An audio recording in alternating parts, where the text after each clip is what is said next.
जितने लोग भी यहाँ पर मंच पे मौजूद हैं, जितनी भी अतिथिगण, मैं सबसे पहले आपका स्वागत करती हूँ और तहे दिल से अभिनंदन करती हूँ। और जो लोग यहाँ हमें सुन रहे हैं और हमें देख रहे हैं, मैं उनका भी तहे दिल से स्वागत और अभिनंदन करती हूँ। उम्र बहुत छोटी होगी बहुत कुछ बोलने के लिए, हो सकता है मेरा एक्सपीरियंस जो आप लोगों को ये सोचने पे मजबूर कर दे, इतनी सी उम्र है और इतनी बड़ी बड़ी बातें, शायद हो सकता है। लेकिन यहाँ जितने लोग भी बैठे हैं, और बेसिकली हम लोगों को बुलाया ही इसीलिए गया है कि हम सोशल मीडिया के ज़रिए जो है आपसे सोशल मीडिया के जो चीज़ें चल रही हैं, और सोशल मीडिया इन्फ्लुएंसर्स क्रिएटर्स सारे यहाँ पे आए हुए हैं, और जिस तरीके से सोशल मीडिया आगे जा रहा है उस पर हम बात करने के लिए यहाँ पर सभी लोग मौजूद हैं। मैं चाहती हूँ कि मेरी सोशल मीडिया की जर्नी जो है उसके बारे में शुरुआत करने से पहले छोटा सा इंट्रो अपने बारे में कर देती हूँ।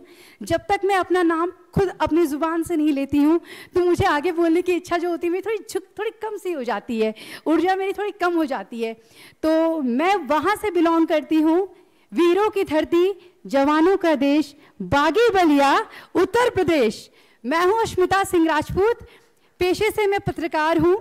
9 साल का एक्सपीरियंस रहा है, 9 से 10 साल हो गया अब। मुझे आज भी याद है कि जब मैं कॉलेज में थी, और बहुत छोटा सा ही इंट्रो करूँगी, बहुत ज़्यादा नहीं बताऊँगी, लोगों का समय नहीं खाऊँगी।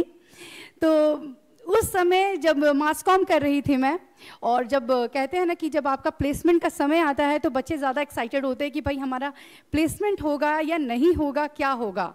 तो उस पर बात कर लेती हूँ कि मेरे टीचर ने सीधा बोल दिया, तुम एंकर बन ही नहीं सकती, तुम में वो क्वालिटी ही नहीं है कि तुम एंकर बन जाओ। तुम सिंपली एक हो सकता है कि तुम प्रोडक्शन संभाल पाओ, ये चीज़ें कर पाओ। मैंने कहा ठीक है, हम देख लेंगे, हम वो भी देख लेंगे। भाई क्यों? क्योंकि आती हो आप यूपी बिहार से बिलोंग करती हो, आप नहीं कर पाओगे। तो जहाँ तक कुछ लोगों को नहीं पता होगा तो मैं थोड़ा बता दूँ कि मीडिया में जितनी भी पर्सनैलिटी आपको दिख रही है, दे आर बिलोंग फ्रॉम ये बिहार ज़्यादा, ठीक है, बिहार से ज़्यादा बिलोंग करते हैं वो। तो मैंने भी जिद ठान ली कि भाई आपको दिखाना है तो दिखाना है। तो जब प्लेसमेंट शुरू हुआ तो सबको भेजा गया वहाँ एंकरिंग के लिए, ऑडिशंस के लिए, मेरा नाम नहीं गया। और मैं उस समय बहुत ज़्यादा लो फील करने लगी कि शायद मैं इस काबिल नहीं हूँ कि मेरा नाम जाए वहाँ। लेकिन मैंने प्रोफेसर से रिक्वेस्ट करी कि प्लीज़ प्लीज़ मुझे भेज दो आप। और उस समय न्यूज़ 18 में ऑडिशंस चल रहे थे और अराउंड 100 गर्ल्स आई हुई थी। दे आर वेरी ब्यूटीफुल, बहुत ज़्यादा। मुझे लगता था मैं उनके सामने कुछ भी नहीं हूँ, कुछ भी नहीं हूँ, बट स्टिल ठीक है, मैं गई और आई डोंट नो क्या हुआ, मेरा सिलेक्शन हो गया। और हो गया, बस कॉलेज से किसी का नहीं हुआ जिनको उन्होंने भेजा था। 10 लड़कियाँ वहाँ सिलेक्ट हुई थी जिसमें मेरा नाम था। तो ये उनके लिए भी थोड़ा सा था शर्मिंदगी वाला पल कि हमने इस लड़की को नहीं भेजा और हमारे कॉलेज से ये लड़की सिलेक्ट हुई है। सो वहाँ मैंने खुद को पहचाना कि मैं कौन हूँ और क्या हूँ। उसके बाद धीरे धीरे मैं भोजपुरी इंडस्ट्री में भी रही हूँ। हालांकि फिल्में बहुत सी थी, मैंने की नहीं, एल्बम्स वगैरह वगैरह बहुत सारे हिट रहे मेरे। न्यूज़ 24 में एज एन एंकर मैं वहाँ चल गई और वहाँ से मेरी जर्नी एक अलग लेवल पर शुरू हुई। और उसके बाद धीरे धीरे धीरे न्यूज़ 24 में जब मैं थी, मुझे अच्छे से याद है कि सोशल मीडिया उस समय बस धीरे धीरे उठ रहा था, अभी बहुत अच्छे से आया नहीं था। और उस समय मैं क्या करती थी, ये मैं अपने बारे में इसलिए बता रही हूँ कि जो यहाँ पे यूथ हैं वो ये समझ सकते हैं कि किस तरीके से सोशल मीडिया तेज़ी से भाग रहा है। मैं बस घर आती थी और इंटरव्यूज़ लोगों की करती थी, सेशन करती थी। और मुझे अच्छे से याद है मेरे पेज पे, फेसबुक पेज पे 1 फॉलोवर, 2 फॉलोवर, 3 फॉलोवर, 10 फॉलोवर।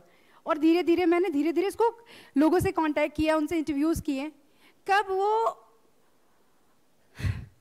क्या बताऊँ 4.5 मिलियन में बदल गया, मुझे पता ही नहीं चला।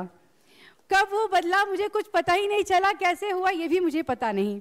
शायद परमात्मा है, अगर आप कोशिश करते हो, मेहनत करते हो तो वो आपके साथ खड़ा है। और मैंने हमेशा से अपने माधव को बहुत प्यार किया है। मेरे माधव, मेरे कान्हा हमेशा मेरे साथ रहे हैं और सबके साथ रहते हैं। तो ये थी मेरी छोटी सी जर्नी। जर्नी तो बहुत बड़ी थी, संघर्ष देखिए छोटा मोटा नहीं होता, कई सालों का संघर्ष होता है। बात बड़ी नहीं कर पाऊंगी इसलिए छोटे में मैंने निपटा दिया।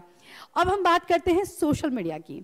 अब मैं पत्रकारिता कर रही थी, भारत एक्सप्रेस 4-5 साल मैं न्यूज़ 24 में रही। उसके बाद भारत एक्सप्रेस आई, वहाँ भी मैं, देखिए क्या होता है जब आप एक चैनल में होते हो तो आप बंध जाते हो कई चीज़ों से, आपको अपना फेस हर जगह रिवील नहीं कर सकते हो। तो मेरे साथ ये चैलेंजेस बढ़ने लगे। शादी हुई तो और चैलेंजेस आ गए, उसके बाद जब बेबी हुआ तो और चैलेंजेस आ गए, अब ये हुआ कि बच्चे को भी देखना है, फैमिली भी देखनी है, उसमें आपको काम भी करना है, वो सारी चीज़ें थी। तो मैं चैनल में रह के मुझे ऐसा लगा कि यहाँ अगर मैं रह गई तो मैं चीज़ें नहीं कर पाऊँगी, कि मुझे लग रहा वो मुझे कंट्रोल कर रहे हैं। हालांकि देखिए उनकी अपनी पॉलिसी होती है, इसमें वो भी गलत नहीं है, उनकी अपनी पॉलिसी होती है, और मुझे ऐसा लगता है कि नहीं, आप मुझे कंट्रोल मत करो, मुझे लगता है मेरे पास वो चीज़ है और मैं कर सकती हूँ। तो जो चीज़ मैं आपके लिए कर रही हूँ, हो सकता है मैं अपने प्लेटफॉर्म के लिए करूँगी तो वो अच्छा रिजल्ट देगा मुझे। बस क्या, रातों रात रिज़ाइन मार दिया, ये चीज़ जहन में आई, रिज़ाइन मार दिया मैंने, और मैंने खुद का अपना पॉडकास्ट, सारी चीज़ें शुरू की। देखिए सब कुछ मेरे पास था, सिर्फ कंटेंट देना था मुझे लगातार। तो मैंने दशमिता करके अपना चैनल शुरू किया और सारी चीज़ें शुरू कर दी। होप सब अच्छा चल रहा है, आगे भी अच्छा चलेगा। बस यही कहना चाहती हूँ कि सोशल मीडिया का कुछ लोग गलत इस्तेमाल कर रहे हैं, कुछ लोग अच्छा इस्तेमाल भी कर रहे हैं, सही इस्तेमाल भी कर रहे हैं। तो कोशिश कीजिए कि गलत खबरों से बचे।